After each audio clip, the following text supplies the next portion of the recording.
The 1968 American presidential election. Two intellectual giants of their time appeared before a divided electorate to make the case for their respective sides of the aisle.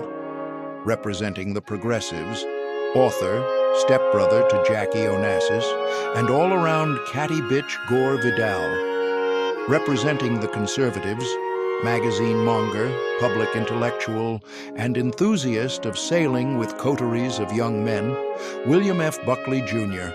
After multiple increasingly heated exchanges, the venerable Buckley let his fancy lad guise slip, and then land right into a puddle of gay hate.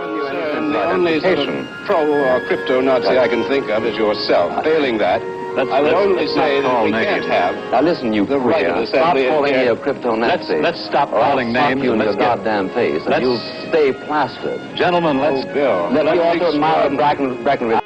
That night marked the last time anyone would see Buckley and Vidal together, or so we thought.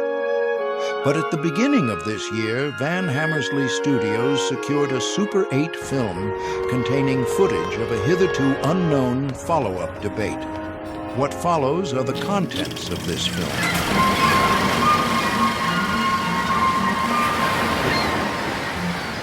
Hark, gather round, my boys. Mr. Vidal and myself are about to engage in a friendly postscript to our unfortunate exchange in the last election cycle.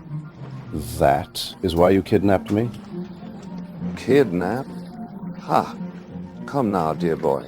Oh, it's a little rough housing between two masters of their field. Your field? I wasn't aware that conspicuous pearl-clutching constituted a branch of study. Well, hello. Restrain yourself, Mr. Vidal, or I shall have to get the hose. Besides, you'll find nothing but straight arrows on this boat. How serendipitous. That is precisely how I like my arrows. What was that? For which network is this farce being recorded? The National Review Archives. Your niche little micro-rag for the perpetually outraged? Hardly. Alistair, are we recording? Yep, all good here. Resolved that the conservative framework offers a more satisfactory resolution to society's problems than that of the progressive. Monsieur Vidal, would you care to mount your offensive? I'm afraid I left him at home, Herr Buckley. Fine. I'll go first. The great English conservative Michael Oakeshott argued that civil laws should be described adverbially. For instance, there is no law against my killing you as such, Mr. Vidal. I suspect that would come as a surprise to the prosecutor. If you were to attack me with a knife, for instance, I would be legally justified in killing you. What the law properly demands is only that I refrain from killing you murderously. It imposes an adverbial condition on the act, in other words.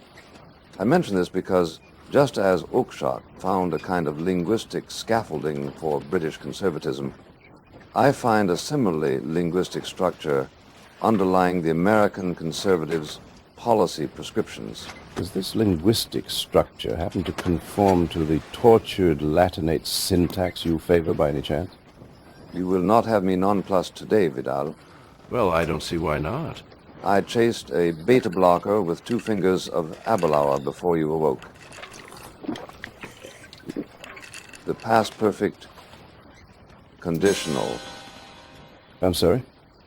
Every conservative solution can be framed as a conditional statement expressed in the past perfect tense.